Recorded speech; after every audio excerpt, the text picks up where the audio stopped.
Dot গুণে আমরা কতদিন কি দেখছিলাম, যদি এদিকে একটা ভেক্টর এদিকে একটা ভেক্টর ক্রিয়াশীল হয়, এই ভেক্টরটা এ এবং ভেক্টরটা বি, এবং এদের মধ্যবর্তী কোণ যদি হয় থিটা, তাহলে আমরা কি বলতে পারতাম যে এ ডট বি সমান A B cos theta, A dot B সমান এ বি কস থিটা। এখন যদি এই ভেক্টরটাকে আমি আস্তে আস্তে বাড়াই, তাহলে কি কোণ বাড়বে। এই ভেক্টরটাকে যদি আস্তে আস্তে উপরের দিকে উঠাই নেই, তাহলে আস্তে আস্তে কি কোণের মানটা বৃদ্ধি হবে। এক সময় এরকম পর্যায়ে চলে আসবে যে দুইটা পরস্পর হয়ে যাবে লম্ব, দুইটা ভেক্টর এর সাথে বি হবে লম্ব, এদের মধ্যবর্তী কোণ হয়ে যাবে 90 ডিগ্রি। তখন যদি আমরা এ ডট বি করতে যাই, তাহলে হবে এ ডট বি সমান এ বি কস 90 ডিগ্রি। কস 90 মান হলো 0। তাহলে এ ডট বি সমান 0, এ ডট বি সমান 0। তাহলে যদি কখনো আমরা এ ডট বি করে 0 পাই, তাহলে বুঝবো দুইটা ভেক্টর পরস্পর লম্ব হয়। এই দুইটাকে ডট করলে কত হবে বলো?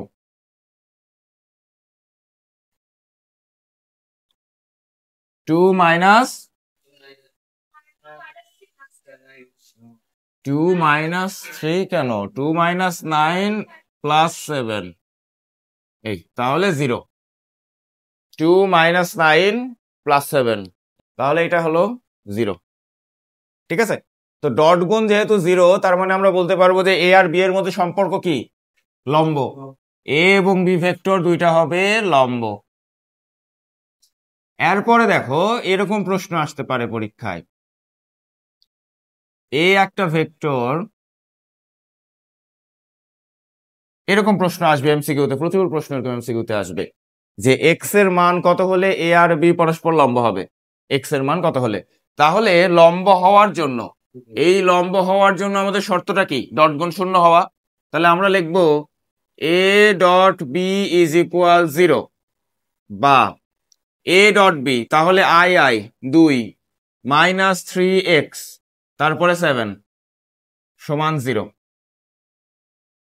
এখন 9 ইজ ইকুয়াল টু 3x, অতএব x ইজ ইকুয়াল টু 3। এই যে দেখো, ওই যে x এর মান যখন 3 ছিল, 3 থাকার জন্য হয়েছে লম্ব।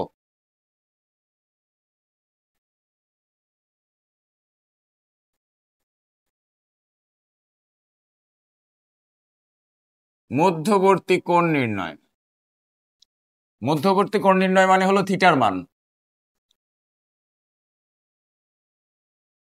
এ ডট বি সমান এ বি কস থিটা, এখান থেকে থিটা বের করে ফেললেই মধ্যবর্তী কোণটা বের করা হবে। তাহলে এ বি কস থিটা সমান এ ডট বি, বা কস থিটা সমান a dot b by a b. অতএব থিটা সমান cos inverse a dot b by a b. দেখো, এই সূত্রকে আমরা ডিরেক্ট ইউজ করব কোণ নির্ণয় করার জন্য। যেমন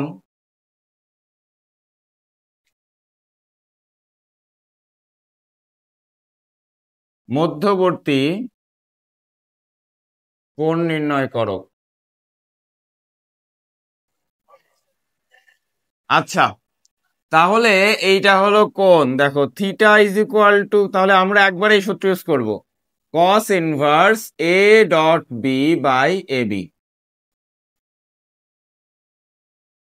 এবার এ ডট বি, বলো উপরে ডট, এ ডট বি কি হবে বলো? 2 1 2 মাইনাস 6, তারপর প্লাস 2, নিচে হলো এ আর বি, এ আর বি মানে হলো এর মান এবং বি এর মান। তাহলে এর মান কি হবে, রুট ওভার 2 এর উপরে স্কোয়ার, 3 এর উপরে স্কোয়ার প্লাস 1 এর উপরে স্কোয়ার, এইটা হলো এর মান। আই এর সহগের উপরে স্কোয়ার, জে এর সহগের উপরে স্কোয়ার, কে এর সহগের উপরে স্কোয়ার। এরপরে রুট ওভার নিচেরটা 1 এর উপরে স্কোয়ার প্লাস মাইনাস 2 এর উপরে স্কোয়ার প্লাস 2 এর উপরে স্কোয়ার। এই এইটা একবারে ক্যালকুলেটরে বসাই দিলে তুমি একটা মান পাবা, যেটা হবে কোণের মান।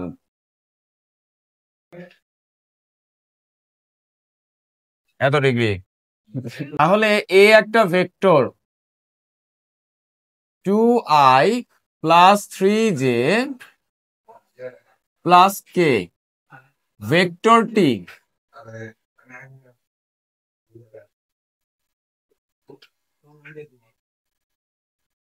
অক্ষত্রয়ের সাথে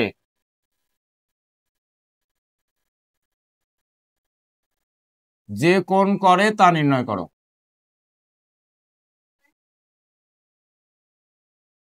লেখো, এত ভেক্টরটি অক্ষত্রয়ের সাথে যে কোণ উৎপন্ন করে, অক্ষের সাথে কোণ, সেই কোণ বের করতে হবে। তাহলে তিনটা অক্ষের সাথে কোণ তৈরি করবে, কারণ কি ভেক্টর দেখে বোঝা যাচ্ছে এই ভেক্টরের কি তিনটা অক্ষ বরাবরই দূরত্ব আছে, তিনটা অক্ষের দিকেই গেছে। আচ্ছা, তাহলে আমরা একটা একটা করে বের করব। এক্স অক্ষ, এক্স অক্ষের সাথে কোণ। দেখো, আমাদের কোণ নির্ণয়ের সূত্রটা কি? Theta is equal to cos inverse a dot b by a b. এটা হলো আমাদের কোণ নির্ণয়ের সূত্র। এবার এ ডট বি, তাহলে এ একটা ভেক্টর আর বি একটা ভেক্টর লাগবে। কোন কাদের মধ্যে তৈরি হয়? দুইটা ভেক্টরের মধ্যে কোণ তৈরি হয় সবসময়। তো এ একটা ভেক্টর তো দেওয়াই আছে প্রশ্নে। আরেকটা ভেক্টর আমরা কি নিব? কার সাথে কোণ নিচ্ছি? এক্স অক্ষের সাথে। তাহলে এক্স অক্ষের ভেক্টর কি? I vector. তাহলে এই আমাদের এ vector plus dot I vector. I vector কেন আবার বোঝো, আই ভেক্টর মানে হলো কোণ নিচ্ছে কার সাথে? এক্স অক্ষের সাথে। তাহলে এক্স অক্ষের তো একটা ভেক্টর আছে নিজস্ব, সেই ভেক্টরটাই কি? I vector. এক্স অক্ষের দিকে যে ভেক্টরটা বোঝায় সেটাই তো আই ভেক্টর। এরপরে এর মান 4 প্লাস 9 প্লাস 1, আর আই এর মান কত? আই এর মান হলো 1, কারণ কি আই হলো একক ভেক্টর। আই এর মান 1, আই একক ভেক্টর, একক ভেক্টরের মান সবসময় 1 হয়। আমরা জানি নিচে কি লাগে? A B. এ মানে এ ভেক্টরের মান, আর বি মানে আমরা কি নিছি? আই। আই কেন নিলাম? এক্স অক্ষের জন্য। এক্স অক্ষের জন্য নিছি আই ভেক্টর, এবং আই এর মান হলো 1, এই জন্য নিচে আমরা 1 লিখলাম। এবার ডট গুণ করো। ডট গুণ করলে উপরে কি হবে বলো? শুধু 2 হবে। কেন? কারণ এই ভেক্টরের সাথে তোর জে আর কে নাই। জে আর কে না থাকা মানে আমরা ধরে নিব 0। তাহলে জিরোর সাথে জিরো যে যাই গুণ করি না কেন কি 0 হবে। যেমন ধরো 3, এখানে কিছু নাই, ধরো এভাবে চিন্তা করো, প্লাস 0j প্লাস 0k এরকম। তাহলে এই 3 কে নিয়ে যে গুণ করো 0 হবে। ঠিক আছে, এই কে 1 কে নিয়ে যে 0 সাথে গুণ করো কি হবে? 0 হবে। তো এই জন্য লেখা লাগে না। তাহলে শুধুমাত্র আই থাকলে আই এর সাথে ডট করলেই হয়ে গেল। ওকে, এরপরে নিচে রুট ওভার কত হয়? 14।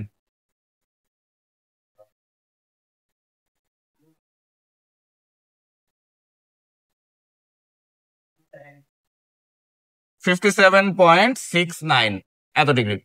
ওকে, এটা গেল এক্স অক্ষের সাথে। তাহলে বলো, তোমরাই বলো, ওয়াই অক্ষের সাথে কি হবে? ওয়াই অক্ষের সাথে কোণ কি হবে? Theta is equal to cos inverse a dot b by a b. এটা তো আমাদের মেন সূত্র। তাহলে কস ইনভার্স উপরে হলো এ, তাহলে 2i প্লাস 3j প্লাস কে। এর সাথে আমরা কাকে ডট করব? বি ভেক্টর কি হবে এখানে? এখানে বি ভেক্টর কি হবে? কোণ নির্ণয় করতেছি ওয়াই অক্ষের সাথে। তাহলে ওয়াই অক্ষের সাথে যখন কোণ নির্ণয় করব তখন আমরা ওয়াই অক্ষের ভেক্টর নিব। তাহলে ওয়াই অক্ষের ভেক্টর কি? J cap. জে ক্যাপ হলো ওয়াই অক্ষের ভেক্টর। এরপরে এ ভেক্টর, এর মান বি এর মান, তাহলে এর মান হলো রুট ওভার 4 প্লাস 9 প্লাস 1, আর বি এর মান কত হবে? বি এর মান 1, কারণ বি ভেক্টর মানে জে ভেক্টর, আর জে ভেক্টর মানে একক ভেক্টর 1। ওকে, তাহলে এবার বলো, উপরে ডট গুণ করলে কত থাকবে? উপরে ডট গুণ করলে কত থাকবে? 3 থাকবে। 3 নিচে রুট ওভার 14। 3 কেন থাকলো? কারণ ডট গুণ করার সময় পাশের ভেক্টরে তো আই আর কে নাই। তাহলে আই আর কে না থাকার কারণে যে ডট করলে ওই অংশটুকু 0 হবে, আই এবং কে টুকু 0 হবে, থাকবে কি? শুধু জে। কারণ আমরা দেখছিলাম কতদিন, জে ডট জে করলে কি হয়? 1 হয়। তাহলে ওইটা থাকলো শুধু। আচ্ছা, তাহলে নিজেরা করো জেড অক্ষেরটা। জেড অক্ষেরটা নিজেরা করো। Theta is equal to cos inverse a dot b by a B.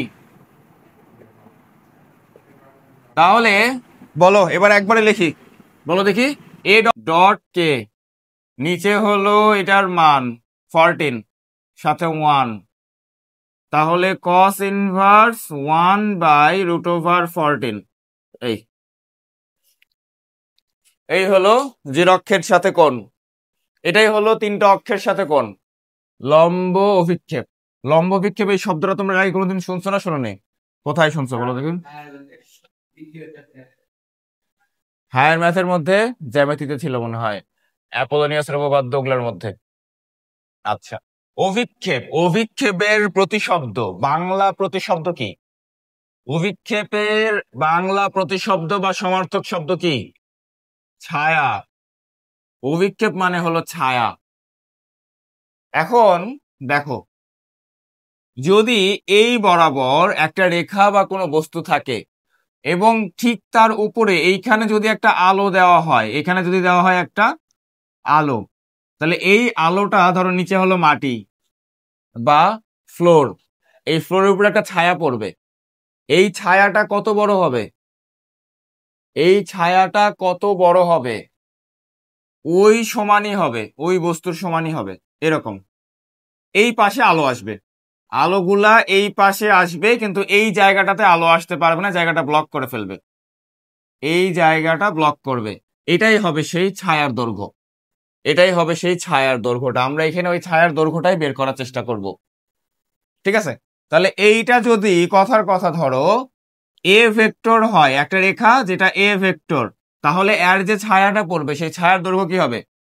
শুধু এ, ভেক্টর না তো, শুধু এ, শুধু এ, কারণ দৈর্ঘ্য, ছায়ার দৈর্ঘ্য চাচ্ছি আমি, এখানে দিকের দরকার নাই। তাহলে শুধু এ, এ মানে এ ভেক্টরের মান, যে এইটা যতটুকু লম্বা ছায়াটাও ততটুকুই লম্বা হবে, এইটার লম্বা যতটুকু ছায়াটাও হবে ততটুকুই লম্বা। এবার যদি আমরা এই ভেক্টরটাকে হালকা বাঁকা করে দেই এইরকম করে, তাহলে এবার কি আর আগের মতো ছায়া পড়বে না একটু হলেও চেঞ্জ হবে? চেঞ্জ হবে। দেখো, আগের বার এখান থেকে এই বরাবর আসছিল আলোগুলা, এবার দেখো আলোগুলা আসবে কোন দিক দিয়ে? আলোগুলা আসবে এই মাথা বরাবর, এইরকম এখান দিয়ে এই দিকে। তাহলে এবার খেয়াল করো, ছায়ার দৈর্ঘ্যটা কি ছোট হবে না বড় হবে? ছোট হবে। আমি যত এরকম বাঁকা করে দিব, অ্যাঙ্গেল করব, তত ছায়ার দৈর্ঘ্যটা আস্তে আস্তে ছোট হবে। আচ্ছা, তাহলে এই রেখাটাকে আমি হিসাবের সুবিধার্থে, যে মাটিটা ছিল বা ভূমিটা, সেই রেখাটাকে আমি এখানে আঁকতে পারবো কিনা? একই তো কথা। তাহলে এবার যখন আমি একটু বাঁকা করলাম, বাঁকা করা মানে কি একটা কোণ তৈরি করছে না? এবার আমাদের টার্গেট কি? এইটুকু বের করা, এইটুকু। তাহলে আসো এটাকে আমরা ধরে নেই ডি, ডি আমরা ধরে নিলাম। এখন আমি বের করতে চাই ডি এর মান। কার মান? ডি এর মান। এইটাকে যদি যোগ করে দেই, তাহলে এরা একটা সমকোণী ত্রিভুজ তৈরি করছে কিনা? তাহলে এই সমকোণী ত্রিভুজের ডি এর মান বের করার জন্য অতিভুজ দেওয়া আছে, তাহলে আমরা কি নিব? কস থিটা। তাহলে কস থিটা সমান কি হয়? ভূমি বাই অতিভুজ। এখন অতিভুজের এখানে ভুলেও এ ভেক্টর দিবা না, খালি এ। কারণ কি? এখানে তো শুধু আমাদের দৈর্ঘ্যগুলো লাগে, দিক তো লাগে না। জ্যামিতিক ক্যালকুলেশনে বা ত্রিকোণমিতিক ক্যালকুলেশনে যখন আমরা এই মানগুলো নেই, সেটা কি হয়? ত্রিভুজের ভূমির দৈর্ঘ্য, অতিভুজের দৈর্ঘ্য, লম্বের দৈর্ঘ্য। তো এই জন্য আমরা এখানে জাস্ট এ লিখলাম। এবার ডি সমান এ কস থিটা, ডি সমান এ কস থিটা। তার মানে এই যে দৈর্ঘ্য ডি, এই ডি দৈর্ঘ্যটাই কি? এ কস থিটা। এ কস থিটা মানে হলো ডি। ঠিক আছে, দেখো একটু ভালো করে খেয়াল করো, ওই যে আমরা কি পড়ে আসলাম উপাংশের মধ্যে, এই যে একটা রাশি, তার এই যে এদিকে অংশটা কি হবে? Cos theta. তো এটাও কিন্তু কাইন্ড অফ এরকমই, উপাংশের মতোই, যার সাথে কোণ করে তার দিকে কি কস থিটা হয়। তাহলে এ কস থিটা, এ কস থিটাটাই তাহলে কি হবে? লম্ব অভিক্ষেপ। কার লম্ব অভিক্ষেপ? ছায়া মানে তো লম্ব অভিক্ষেপ। কার লম্ব অভিক্ষেপ? এ ভেক্টরের। এ ভেক্টরের লম্ব অভিক্ষেপ মানে যার উপরে আমি লাইট ফেললাম, ছায়ার তো অরই পড়বে। তাহলে এ ভেক্টরের লম্ব অভিক্ষেপ হলো এ কস থিটা। তাহলে যদি এখানে আমি বি ভেক্টর নিতাম, তাহলে বি এর লম্ব অভিক্ষেপ কি হতো? B cos theta. এখানে যে কোণটা তৈরি করবে সেটাই। আচ্ছা, এখন যদি আমরা এইভাবে চিন্তা করি, দেখো যে এইটা একটা ফ্লোর না, তো এই ফ্লোরকেও আমি একটা ভেক্টর দিয়ে প্রকাশ করলাম, এই ফ্লোরকেও দিলাম আমি একটা ভেক্টর। তাহলে ধরো এইটাকে আমি দিলাম বি ভেক্টর, তাহলে এটাকে আমি দিলাম বি ভেক্টর। যে যার উপরে ছায়াটা পড়বে, যার উপরে ছায়াটা পড়বে তাকেও আমি একটা ভেক্টর দিলাম। সমস্যা আছে কোনো? তাহলে এবার আমাদের কথাটা কি হবে দেখো তো? কথাটা হবে বি এর ওপর এ ভেক্টরের লম্ব বিক্ষেপ হবে কিনা? বি এর উপর এ ভেক্টরের লম্ব বিক্ষেপ একই তো কথা, এর লম্ব বিক্ষেপ যা কথা, বি এর উপরের লম্ব বিক্ষেপ একই কথা। তাহলে সেটা কত আসছে আমাদের? A cos theta. তাহলে যার লম্ব বিক্ষেপ তার সাথে খালি কস থিটা, যার লম্ব বিক্ষেপ তার সাথে কস থিটা। আচ্ছা, এখন আসলে এখান থেকে আমরা একটা প্রবলেম নেই যে কিরকম অঙ্ক আসে পরীক্ষায়। বি এর উপরে লম্ব বিক্ষেপ নির্ণয় করো। তাহলে কিভাবে করবা? এটা দিয়ে করতে হবে নাকি? এখন কোন দেওয়া আছে? দেওয়া নাই। কোন বের করতে পারবা না? পারবা, কারণ ওই যে একটু আগে তো আমরা মধ্যবর্তী কোণ শিখে আসলাম। তো আমরা একটা কাজ করি, দেখো এত ঝামেলায় না গিয়ে আমরা একটা কাজ করে ফেলবো এখানে। সেটা কি দেখো তো, এ ডট বি সমান এ বি কস থিটা বলা যায় না? তাহলে এখান থেকে আমাদের দরকার কতটুকু? A cos theta. তাহলে দরকার কতটুকু আমাদের? A cos theta. তাহলে এ কস থিটা সমান কি লেখা যায়? A dot b by b লেখা যাবে না? তাহলে এ কস থিটার পরিবর্তে আমরা লিখতে পারি যে a dot b by b, একই তো কথা। তাহলে আমাদের আলাদা করে কোনটা বের করা লাগলো না, কারণ দুইটা ভেক্টর দেওয়া থাকলে আমরা এই সূত্রটাকে একবারে ইউজ করতে পারি। তাহলে এখানে আমরা কি করতে পারবো? একবারে ইউজ করতে পারবো। তাহলে লেখো সলিউশন। এ বি ভেক্টরের উপরে এ ভেক্টর লম্ব বিক্ষেপ হবে কি? A dot b by b. দেখো তুমি যদি এইখানে আলাদা করে কস থিটার মান বের করে করো তাও হবে, কোনো সমস্যা নাই। আবার যদি একবারে করো তাও হবে, কোনো সমস্যা নাই। তাহলে এ ডট বি কি হবে? একবারে করো, 2 × 2 3 - 4, নিচে বি এর মান 1 + 1 + 4। এই আচ্ছা, তাহলে আসো, যদি কথাটা ঘুরায় বলতো যে এ ভেক্টরের ওপর বি এর লম্ব বিক্ষেপ, তখন সূত্রটা কি হতো? তখন এ নিচে আসবে। দেখো তখন এটা হয়ে যাবে, যেমন এখানে খেয়াল করো, এখানে যদি আমরা এ এর ওপর বি ভেক্টরের লম্ব বিক্ষেপ নেই, তখন এটা হয়ে যাবে কি? B cos theta. যার লম্ব বিক্ষেপ নিব তার সাথে কস থিটা। তাহলে এইখানে মান বসাইলে, এই দেখো এখানে মান বসাই দিলে আমাদের কিসের মান লাগবে? বি কস থিটার মান। তাহলে এটা আসবে কোথায়? নিচে। এই তাহলে এখানে এ চলে আসবে নিচে। তো মনে রাখবা কেমনে? যার উপরে বলবে সে নিচে, যার উপরে বলবে সে নিচে আসবে। এই যে এই সূত্রে যার উপরে বলবে সে নিচে আসবে। তাহলে কার উপরে বলছে? এ ভেক্টরের, তাহলে এ আসবে কোথায়? নিচে। ওকে, তাহলে উপরে ডট গুণ ঠিক আছে, নিচে খালি মানটা চেঞ্জ হবে। মানটা হবে এ ভেক্টরের মান 4 + 9 + 4।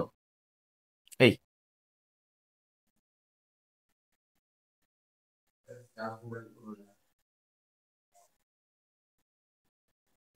উপাংশ বা অংশ একই জিনিস। উপাংশ বা অংশ, উপাংশ আমরা পড়ছিলাম মনে আছে? উপাংশ পড়ছিলাম যে মানের ক্ষেত্রে কি হতো, যে এক্স অক্ষের দিকে গেলে আই ভেক্টর এরকম। তো এই ভেক্টর গুলারও, এই যে এ ভেক্টর বি ভেক্টরের অবস্থান ভেক্টর গুলারও আমরা উপাংশ বের করতে পারি। এই ভেক্টর গুলারও আমরা বের করি উপাংশ। সব সময় মনে রাখবা, দিক নির্দেশ করে কে? একক ভেক্টর। দিক নির্দেশ করে একক ভেক্টর। কারণ কি? যখন আমরা ওই যে এক্স অক্ষের দিকে বলতাম তখন কি আসতো? আই একক ভেক্টর। যখন আমরা বলতাম ওয়াই অক্ষের দিকে তখন কি আসতো? জে একক ভেক্টর। জেড অক্ষের দিকে কে একক ভেক্টর। তার মানে দিক সবসময় নির্দেশ করে কে? একক ভেক্টর। তাহলে যদি তুমি চিন্তা করো যে এক্স অক্ষ, ওয়াই অক্ষ বা জেড অক্ষ না, অক্ষ তুমি জানো না কোন দিকে কি অক্ষ আছে, তাহলে তুমি দিক বের করবা কেমনে? একক ভেক্টর যেমনে বের করে, একক ভেক্টর দিয়ে। কিরকম? যেমন ধরো এইটা একটা ভেক্টর এ ভেক্টরটা I plus J plus K, এটা একটা ভেক্টর। তো এই ভেক্টরটা কোন দিকে ক্রিয়াশীল? এই ভেক্টরটার দিক কোন দিকে? তিনটা অক্ষয়। তো তুমি যদি একবারে বলতে চাও যেটা দিক কোন দিকে, তাহলে সেই দিক বলতে গেলে তোমার এই ভেক্টরটাকে একক ভেক্টর বানাই দিতে হবে। এই তাহলে এই একক ভেক্টরটাই হলো এই দিকে, একক ভেক্টর বানাইলে তুমি বলতে পারবে এটা হলো দিক। তোমাকে মাঝে মাঝে পরীক্ষায় জিজ্ঞাসা করতে পারে যে ভেক্টরের অভিমুখ কোন দিকে, তখন তুমি একক ভেক্টর বের করবা। একক ভেক্টর বের করা মানে হলো দিক নির্ণয় করা। একক ভেক্টরই সবসময় দিক প্রকাশ করে। তাহলে একক ভেক্টর বানাই কেমনে? যেই ভেক্টর তাকে তার মান দ্বারা ভাগ, নাকি যেই ভেক্টর তাকে তার মান দ্বারা ভাগ, এই হয়ে গেল। এটাই এটাই হলো আমাদের সেই একক ভেক্টর। কার একক ভেক্টর? এর একক ভেক্টর। তাহলে I 1/√3 I cap, 1/√3 J cap, 1/√3 K cap. এইটাই হলো একক ভেক্টর। এই ভেক্টরটাই হলো একক ভেক্টর। কোন ভেক্টর একক ভেক্টর? এই ভেক্টরের। তাহলে এই ভেক্টরের দিক নির্দেশ করবে কে? এই একক ভেক্টর। আচ্ছা, মানে একক ভেক্টরই বের করতে হবে দিকের জন্য। দিক যখন বলবে তখন আমাদের একক ভেক্টর বের করতে হবে। তাহলে এবার আসো, এবার এদিকে একটু চলে আসো। উপাংশ বা অংশক, এইটা কি? এই যে একটা উপাংশ না, মনে আছে? এই যে যার সাথে কোণ থাকে তার দিকে একটা উপাংশ কি হয়? এ cos θ। তাহলে এ cos θ উপাংশ। এখন উপাংশের তো একটা দিক থাকে, যেমন তখন আমরা কি বলছিলাম যে এক্স অক্ষের দিকে একটা উপাংশ যায়, ওয়াই অক্ষের দিকে একটা যায়। কিন্তু এখানে তো আর এক্স অক্ষ ওয়াই অক্ষ আমরা বলতে পারবো না, কারণ এখানে এক্স অক্ষ কোনটা বা ওয়াই অক্ষ কোনটা সেটা আমি জানি না। ভূমির বরাবর গেলেই যে এক্স অক্ষ হয় বিষয়টা তো এমন না। তাহলে এখানে আমরা এই দিকটা নির্দেশ করব কিভাবে? এই দিকটাকে আমরা কিভাবে নির্দেশ করব? দেখো, এইখানে প্রশ্নে কি বলবে? তোমাকে বলবে এ ভেক্টর বরাবর বি ভেক্টর বরাবর এ ভেক্টরের উপাংশ। তাহলে খেয়াল করো, দেখো এ ভেক্টরের জন্য উপাংশটা কার উপরে পড়ছে? বি এর উপরে। এই উপাংশটা কোন দিকে বোঝাচ্ছে? দিকটা কোন দিকে? বি এর দিকে না? বি এর দিকে। এই জন্য বলা হয়েছে কি বি বরাবর এ ভেক্টরের উপাংশ। তাহলে দিকটা কার দিকে? যার উপরে পড়বে তার দিকে। যার উপরে পড়বে তার দিকেই মিন করতেছে যে উপাংশটা ক্রিয়াশীল কোন দিকে? এইদিকে। আবার এটাকে যদি আমি এই পাশ থেকে লাইট মারতাম তখন এইদিকে পড়তো, এরকম উপাংশ পড়বে না? তাহলে এইদিকে যদি উপাংশটা পড়ে তাহলে এই দিকটাকে আমি কিভাবে বোঝাবো? এইটা তো আমাদের উপাংশের মান, মানে ওই দৈর্ঘ্যটাই তো উপাংশের মান, দৈর্ঘ্যটাই তো উপাংশ। উপাংশ মানে হলো একটা অংশ, তাহলে এই অংশটাই তো এটা। এবং তার দিকটা বোঝানোর জন্য আমি কিভাবে ইউজ করব? দেখো, কার দিকে? বি বরাবর। তাহলে নিব কি? আচ্ছা, এটা মিশানো হয়নি, এটা এ cos θ হবে, কারণ কি এ ভেক্টরের উপাংশ। তাহলে যার উপরে বলে বা যার দিকে সেটা আসে নিচে। এইটুকু তো আগেরটার মতোই, এইটুকু আগেরটার মতোই, জাস্ট এখানে খালি আমাদের যার বরাবর বলবে তার একটা একক ভেক্টর নিয়ে নিলে হয়ে গেল। বুঝতে পারছো? দেখো এইটুকু তো আগের জিনিসই। আচ্ছা, এটা আমি কালো দিয়েই লিখে দিই। হ্যাঁ, এইটুকু তো দেখো আগের জিনিসই এটা। মানে উপাংশের মধ্যে আমাদের কি লাগে একটু মনে করো দেখি। এক্স অক্ষের দিকে যে উপাংশ ছিল সেখানে কি মান এবং দিক লাগতো না? যেমন এই রকম আমাদের একটা ভেক্টর ছিল, তার এদিকে ছিল এক্স অক্ষ। তো এটা যদি হতো 15 নিউটন, ধরো কথার কোণ যদি হতো 30 ডিগ্রি, তাহলে আমরা কি বলতাম? যে 15 cos 30 আই ক্যাপ, এটা বলতাম না? তাহলে 15 cos 30 মানে কি? মান, যে এই দিকের অংশের মান কত, সংখ্যা কত। আর এই আই ক্যাপ মানে কি? যে এই দিকে যে ক্রিয়াশীল কোন দিকে সেই দিকটা মিন করার জন্য। ঠিক সেম ভাবে এখানেও উপাংশের জন্য এইটুকু হলো মান, এইটুকু যে ছায়াটা কত বড় সেটাই হলো এটা, এইটুকু সেটাই হলো এই জিনিস, ছায়াটা কত বড়। এবং এর সাথে কোন দিকে, এই দিকের জন্য আমাদের দরকার কি? B vector. বি একক ভেক্টর, কারণ কি বলছে? বি ভেক্টর বরাবর যার বরাবর বলবে তার খালি আমরা একটা একক ভেক্টর নিয়ে নিব। তাহলে যদি কথাটা উল্টা হতো বলো দেখি আমার সাথে, তাহলে এ ভেক্টর বরাবর বি ভেক্টরের উপাংশ, তখন সূত্রটা কি হবে? এ ডট বি বাই এ সাথে একক ভেক্টর কার হবে? এ ভেক্টরের একক ভেক্টর হবে, এর একক ভেক্টর। তাহলে হয়ে গেল। আসো তাহলে আমরা এখান থেকে একটা অঙ্ক করি। আমি যেভাবে সূত্রগুলোকে টাইপ করে লিখে দিচ্ছি এইভাবে লিখে রাখবা সব, তাহলে সুবিধা হবে রিভিশনে। তাহলে এ ভেক্টর একটা আমি করে দেই, একটা তোমরা করবা। 1 নাম্বার, তাহলে সূত্রটা কি হবে বলো দেখি? এ বরাবর বি এর উপাংশ, এ বরাবর বি এর উপাংশ, সূত্রটা কি হবে বলো? এ বরাবর বি এর উপাংশ ইনটু বলা যাবে না, এই গুণ ওই গুণ না, এ ডট বি উপরে হবে কি এ ডট বি, নিচে কি হবে, নিচে হবে যার বরাবর সেটা এ, তাহলে নিচে হবে এ, এর সাথে গুণ হবে যার বরাবর তার একটা একক ভেক্টর। এই বুঝতে পারছো সূত্র? তাহলে আসো এবার আমরা মান বসাই দেই, এ ডট বি মানে এই যে দুইটা ভেক্টরের ডট গুণ, তো বলো ডট কত হবে, 2 1 কে 2, তারপরে +2 -3, ঠিক আছে। এরপর নিচে হলো এ ভেক্টরের মান, তাহলে এ ভেক্টরের মান কত, 4 + 1 + 9। এবার একক ভেক্টর, একক ভেক্টর মানে কি, ওই ভেক্টরকেই তার মান দ্বারা ভাগ, তাহলে ওই ভেক্টর কোনটা, এ ভেক্টর 2i + j + 3k, আর এই ভেক্টরের মান কত, 4 + 1 + 9। এই তাহলে দেখো তো দুইটা একই জিনিস, আছে রুট, তাহলে কি স্কোয়ার হয়ে যাবে না, রুট উঠে যাবে, তাহলে এখানে থাকে কত 4 - 3, তাহলে 1, এখানে দুইটা গুণ করলে রুট রুট কাটা চলে যায়, তাহলে থাকে কত 14।